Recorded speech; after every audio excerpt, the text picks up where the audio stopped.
Hello, and thanks for tuning in. This is Giving and Gabbing, the podcast all about fundraising success, brought to you by GiveGab, where we make it incredibly easy for fundraising professionals to be great at their jobs.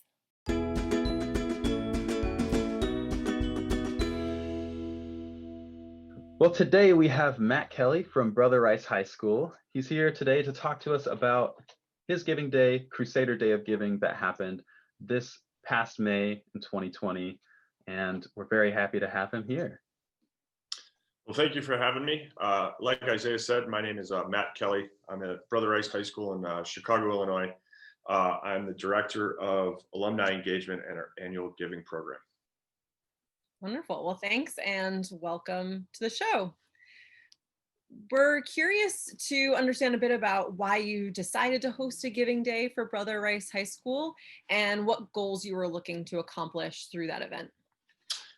So, we had participated in, Giving Tuesday over a couple-year period. And I had started my position last year. And so when I came in, one of the questions was about, how can we kind of create our own or have more of a presence on Giving Tuesday. And so kind of doing a little bit of background, a little bit of homework, realize what we need is something unique to ourselves. The nature of the beast of Giving Tuesday is that every non-for-profit, all over the world participates in it. And typically people are going to give to something that in kind of my understanding and looking into it is something that may, from a medical perspective, cancer or, something along those lines, research in those areas. And so, schools, high schools, colleges kind of trickled down a little bit further down in the giving back on that day. So realizing the competition that day, we wanted to do something unique. And so we were looking for a day that would be unique for Brother Rice. And so our feast day of our founder is Blessed Edmund Rice, which is May 5th. And so looking into it, it's not ideal in a school calendar to do it at the end of the school year. As we're trying to, as a private school, we're trying to make sure that we have the funds and income, throughout the year. But looking further and further into it, it just was something that made sense. Brother Rice Christian high schools throughout the country, throughout the world, we're doing it on May 5th. And so it just made sense for us to participate on it that day. And so that's how we ended up picking May 5th and kind of, so that on that day, we were really only competing with, other Christian high schools throughout the country. But, Brother Rice of Chicago is unique for our alumni. So we knew we would do okay with that. Interesting. That's really cool to understand. Can I ask, do you think that doing it on the same day as all the other Brother Rice schools throughout the country, did that seem to strengthen the call to action, the call to donate from your perspective? I think it helped a little bit. Those that really were more involved in the Christian the Brother Rice, Edmund Rice schools may have been a little bit more, had more of an understanding that some of these schools, like in Michigan, Brother Rice in Michigan, for instance, host theirs on May 5th as well. But, I think for those that are kind of mixed in the really deep into the Edmund Rice group, I think there was. But for most of our constituents, they were unaware that, Brother Rice in Michigan or a school in New York or California were doing the same on the same day. But I think at the end, afterwards, we started getting communication from a lot of our, Edmund Rice schools throughout the country. And there was, within our circle, there was much, a kind of a unified front. And I think it'll grow. And I think some of the other schools will start to add that to their calendar as well. That's great. Yeah. And, talking about Giving Tuesday and then moving kind of to have your own unique thing on May 5th, that was a Tuesday this year. I know that because obviously, I worked with you closely, Matt, on the Giving Day, but it was also my birthday. So it's an easy thing for me to remember. But It was like your own Giving Tuesday in a way. So it's cool to, cool to see that and to build on that and continue and to see, what the future might look like there. Absolutely. Yeah. One other thing I'm kind of curious about is, the work that it takes to put on a Giving Day. So of course there's, working with GiveGab and building the site, making sure it's functional and everything. But there's a lot more that goes into making a giving day happen that, we don't always know the finer details of. So if you could let us know like a little bit about the team behind your giving day and, what members may have done, and just a little bit about the planning and logistics of your giving day. Okay. Yeah. So, we started this looking into it, in 2019, in the fall of 2019. Had a call with you guys in December of 2019, and then early 2020 made the decision that we were going to do our Day of Giving. Because we were still going back and forth on whether we were actually going to do this on May 5th, because this was our first year. And then when we finally went, made the decision, then we got back in touch with you guys, and you guys really helped us, kind of put together the plan for how we were going to launch it. Because like I said, we were new to this. I was brand new, never working in fundraising before. So, this was kind of a new concept to myself and my team as well. And so we had our marketing director, a part of it, another fundraiser in my office in development helped. And then we had our our vice president was overseeing everything that we did. So there were really, 4 major members of the team, and 3 really kind of the most active. And then part of our job was, we also then, recruited class captains.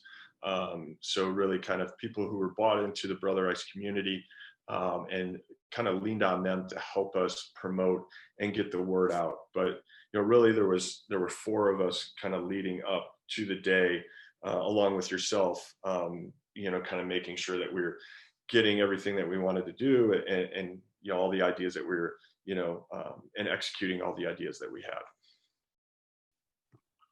Wonderful. Yeah. Thanks for giving us a little bit more information about that. We're always, like Isaiah said, we're always curious to see and hear what happens on the other end, because we only see you interacting with the platform and setting that site up.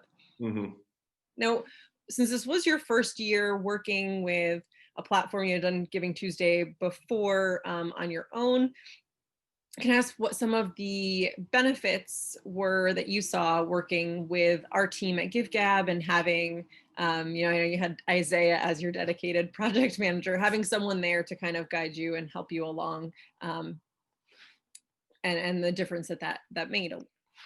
Yeah, when we did our Day of Giving in December last year, we had put together a plan and really kind of executed it in kind of a week's period. We launched the promotion about a week out, and kind of built up leading up to that day. And then when we signed on with GiveGab and meeting with Isaiah, we introduced you guys all recommended 6 weeks out, getting that out. So we created a postcard, and we got that out to hit the mail 6 weeks prior to our day.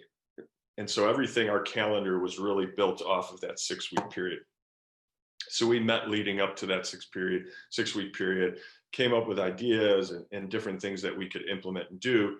And then for us, we had this grand idea in February, and then in March we had to pump the brakes because we hit COVID. And so we had this idea of, it was going to be an all-day event at our school. We were going to have a pep rally. We were going to have a prayer service. We were going to have a senior send-off. We were going to have a taco truck, because it was also Taco Tuesday. So, we had and Cinco de Mayo. I mean, it worked out perfect. And so there were just so many things that we were planning to do that we had to kind of pump our brakes. But I think the fact that, you guys helped us with the, planning 6 weeks out allowed us time to, look back into and reorganize and, know that really at the end of the day, the online portion was really going to be the main portion.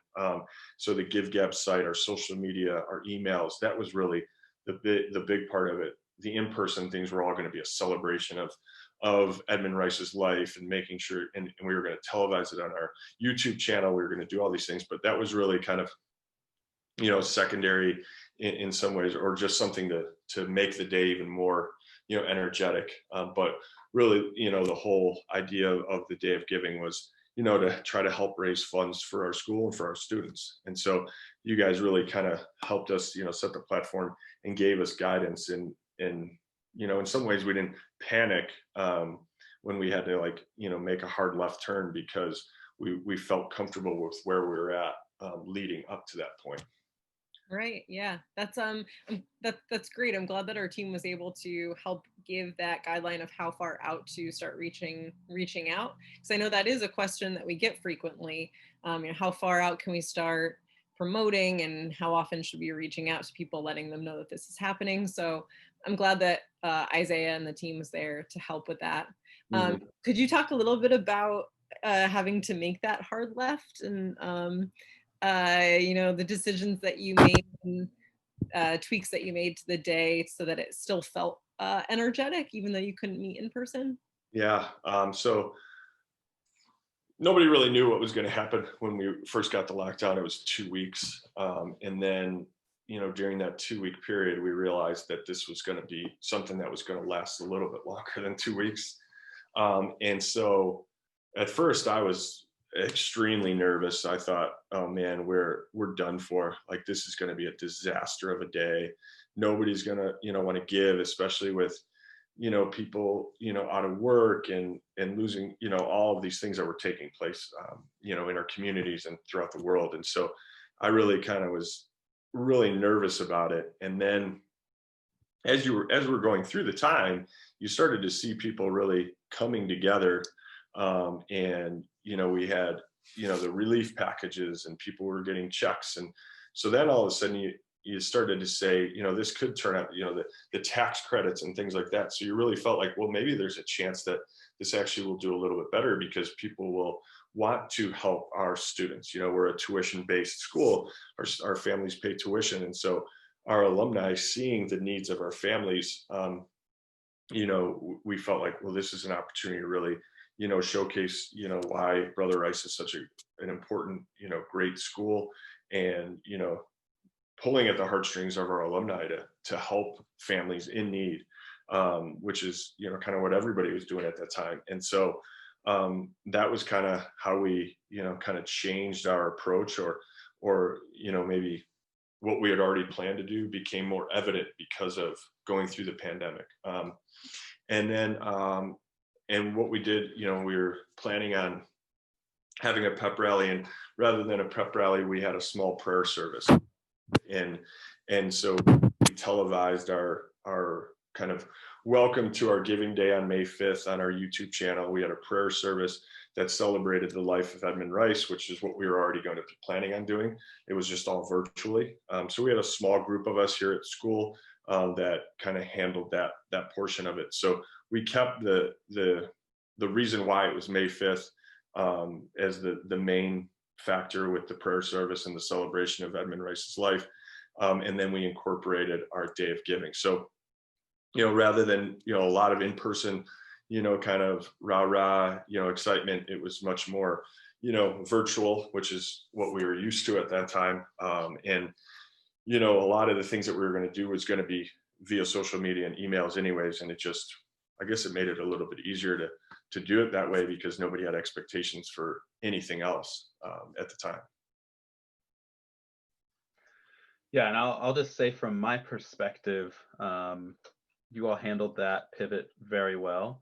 I couldn't tell how nervous you were, Matt, so that's a good thing. But what we were able to do with the site, and obviously what you all were able to do in terms of the amount of money that you raised was just outstanding to see. So and to say, across the GiveGab platform in general, you all were kind of pioneers in this. One of the first Giving Days that we had during this new era that we stepped into, and to be so successful was amazing to see. So hats off to you for handling that pivot and that hard left. Yeah, I remember you actually asked us if we wanted to continue with it, because you had had a number of other organizations say they're going to cancel it because of the same reasons I was nervous, at the time. And, we had a discussion about it with the team, and we just said, no, we're going to forge ahead and, see where it goes. And I think we benefited a little bit too by it not being maybe, in early April, we were early May, so we were kind of into it a little bit further. And so everybody sort of had a time to, acclimate and get used to this, stay at home lifestyle. And in some ways, I think it benefits because nobody had anything to do. So, everybody was looking at our Facebook posts, our Instagram, our Twitters, our emails, where, we just had an event last weekend in Chicago. It was 75 degrees all weekend. Our Facebook presence wasn't nearly as strong as it tends to be. And it's because everybody was outside golfing or cutting the lawn or doing anything else, especially in November in Chicago. It's unheard of. So the timing was I think it just worked out great for us. Yeah. So speaking of timing, we talked a little bit about, May 5th, there were other Brother Rice institutions around that were also kind of celebrating their giving days as well. And maybe not like direct competition, but, the way they coincided, is something to talk about. One other thing that date coincided with this year was Giving Tuesday Now, which came about, this year. And what we're wondering around that is, did you leverage, or how did you leverage any of the movement around Giving Tuesday Now? And, do you think that also had any impact in your giving day? I remember when that first came out, I just wanted to, I had asked a coworker, had you ever heard it before? Because I was like, man, I've never heard this. And I know it was, new because of COVID. And one of the things was I actually felt really good about it, because we were already marketing it. We were already promoting our day well in advance of this Giving Tuesday Now, which I think was launched like a week prior to the day. And so I thought we were in great shape to be, kind of leading the charge of that, and actually having, less, maybe bringing more traffic or more to us because of that, versus, the giving day, late November, early December, which, people always know, they have it on their calendar, and you're competing with, thousands of other non-for-profits, whereas I don't know how many people really put together a campaign to really go after that giving day now as well as we were, because we had already had it set up. It just coincidentally worked out, I think, in our favor in some ways. So we didn't have to scramble to try to get anything done. We were already like moving forward. Did we lose a couple of people? Maybe, but I think we gained more than we lost because of our presence out there ahead of time. I love that you decided not to go with Giving Tuesday, and then Giving Tuesday found you again. Exactly. Actually, no, we're going to jump back on your day. We want to associate with you. They saw how well we were doing and how well it looked like it was going to do, and they wanted to, get some of that. So yeah, exactly. Jump in on that. Now, I understand that you offered challenges during your giving day. I'm curious to learn about how those incentivized your supporters to give, and the type of marketing and promotions you did around those. Yeah, so we actually had to kick it off. We actually had a $20,000 match, and we launched our page 21 days out, as you guys recommend. But we went live with it and showing the number. You could keep it private or you could open it up. And we opened it up and we showed. So our $20,000 was actually gone 2 weeks before we actually had our Day of Giving. And so that really, I think that was like the game changer for us. We weren't sure what kind of feedback or how much participation we were going to get, in the whole thing. And then when the $20,000 match came out and it was gone within about a week, we had people, jumping at opportunities to do decade matches. So we had found, we started in 1956, but we have graduates from 1960 all the way through 2020. So we found, representatives from the 60s, 70s, 80s, 90s, all the way through that would, give, $2,500 or $5,000 if we got, 20 donors or 30 donors from the decade of the 60s. And we weren't sure what number to set it at. So we kind of set it at one we thought was pretty realistic. And before we knew it, like that was gone super fast as well. And so we kept having to re-up, and we had people reaching out to us. We had an alum early on from the 2000s who said, hey, I saw that the challenge for the donor giving in the 2000s was already gone. I'd like to, up and give $2,500 to do it again. And so, we had people reaching out to us the day of the event, like 9 o'clock at night. We had a graduate from 1995 reached out to me and said, hey, I see that 1995 doesn't have a lot of donors. I'm going to donate, $1,995 if we get like our dollar for dollar match. And his thing was gone in like 30 minutes. Leading up to it, there was a ton of energy. And then the day of, we ran out of challenges. We ran out of matches. So our alumni got on board. You could see the competitiveness. We're an all boys high school. So you could see the competitive of classes. I would get text message or emails like, hey, I saw 1985 jumped ahead of us in total dollars. So I, gave a little bit more, to get ahead of them. And so it was just a lot of fun. The guys, our alumni, got really into it. We as a team were, it was like a drug. Like I was addicted to the site to see, who was going to donate and how much more they were going to donate. But it was definitely an energetic day. And that $20,000 match really like got it going.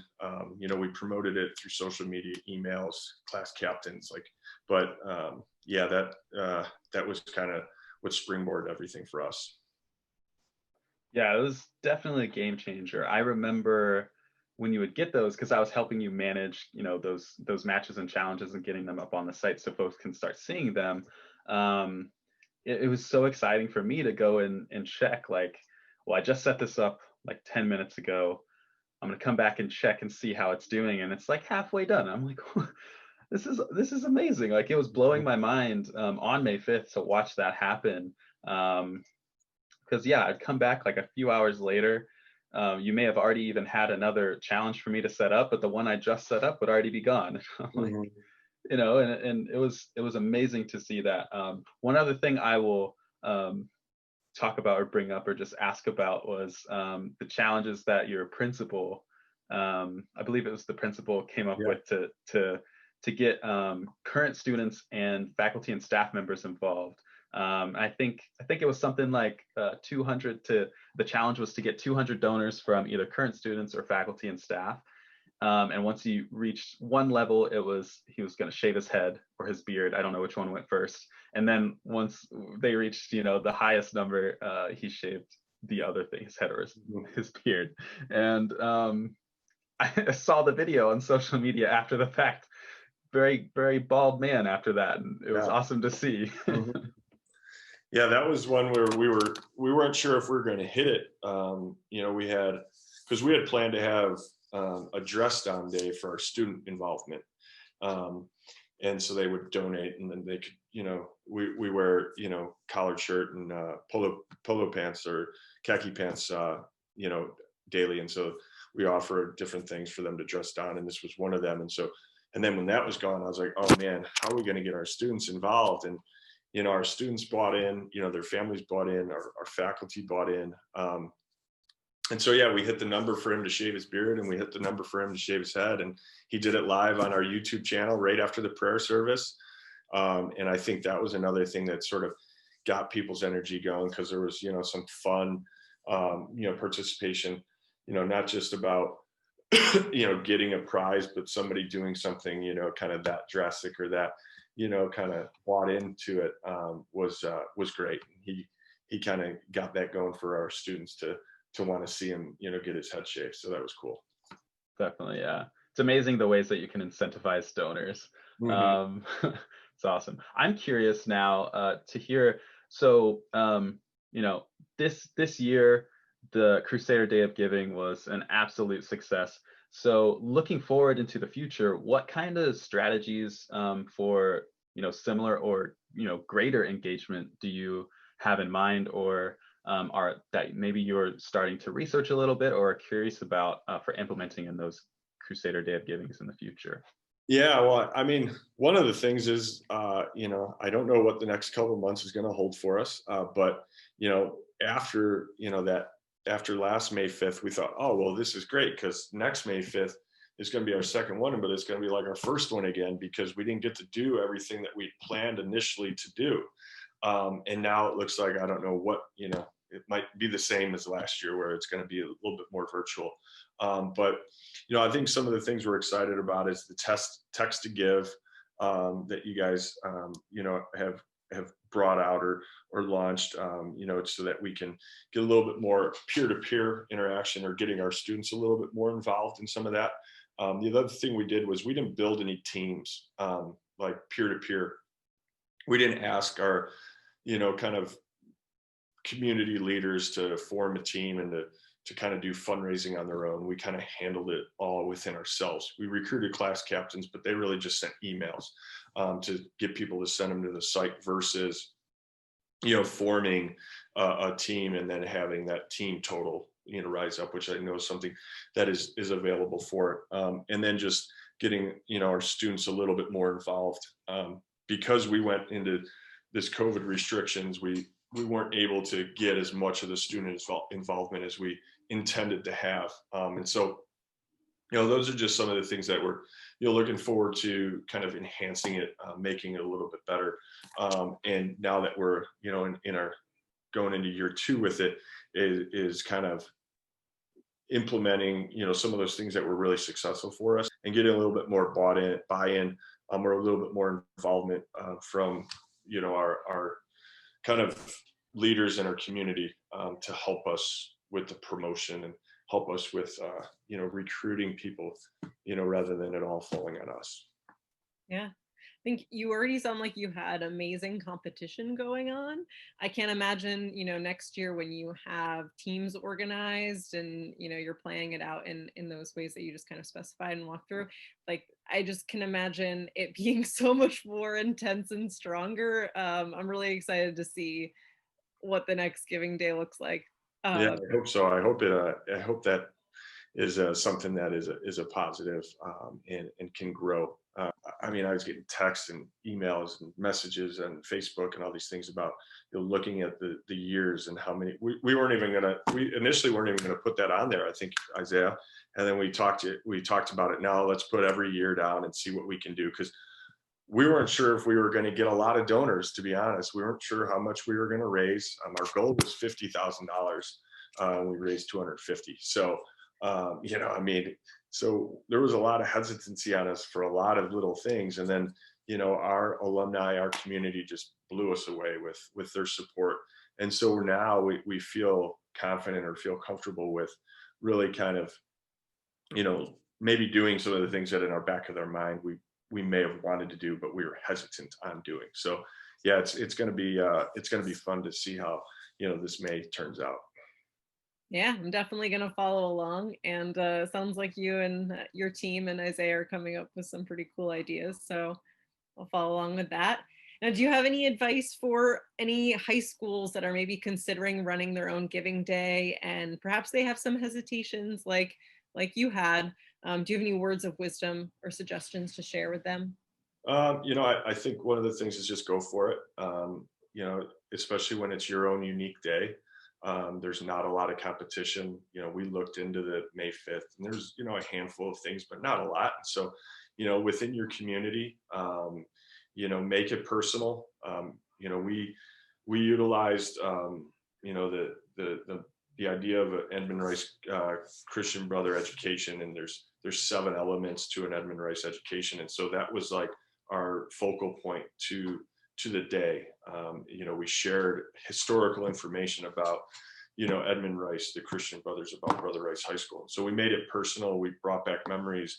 We told people the why of why it was important. And so what we were looking to get after was new donors, alumni that maybe hadn't given in a while or hadn't ever given, and that's what we got because we were out there. One of the things too is how much do do you post? How many emails do you, and we just were like, just keep going.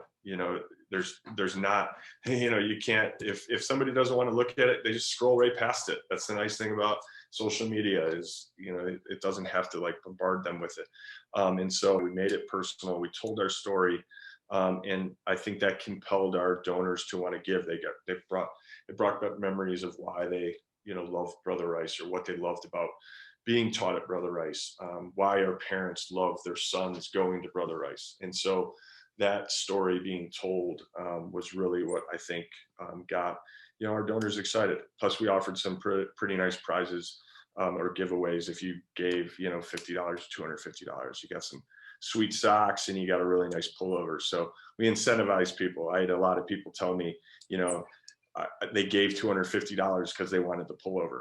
And so I think we increased our, the socks were a big draw. We offered these Argyle socks for $50 donors. And I think we made those same people may have gave $25, but they went up a little bit higher. So, don't be afraid to come up with a creative prize or a giveaway, as a thank you. People are, supporting your school, and it's a good way to say thank you for that. And so, yeah, it was, just go for it is my advice. Thanks. That's wonderful advice. And yeah, I mean, it's funny when you throw in some socks. Like I would give a little bit more so I could get some cool Argyle socks. You're totally right. Yeah. Your team is very good with the incentives. It was all that. So that was I think the Argyle socks went way, they went way more popular. Like we had to order them like 3 or 4 different sizes. The sock company actually ran out of thread, believe it or not. So we were delayed like weeks getting these socks in. And so we had to keep sending people emails like, we're sorry. And I know this sounds crazy, but there's a shortage of thread. So, it was kind of funny to send that email and give that explanation to our supporters on the delay. I do remember sock day was a big deal because I think that was the day we kind of met after the fact to do our follow-up meeting. And I remember, one of your other teammates he was like, I'm waiting on the call for the socks. It's sock day. We're getting these socks in. And it was an exciting time. Yeah, we were actually sitting in our front foyer, passing out socks as we were on one of our follow-up calls with Isaiah. So we were like half in the meeting, half like thanking people for coming in, but we were like placing another order and doing everything. So it was just kind of crazy. It sounds a little crazy. That's funny though. Some good stories. Mm-hmm. Absolutely. Wonderful. Thank you so much for joining us today. Thanks for sharing your story and how you navigated this Giving Day and all the suggestions and wonderful ideas you have. Thanks for having me.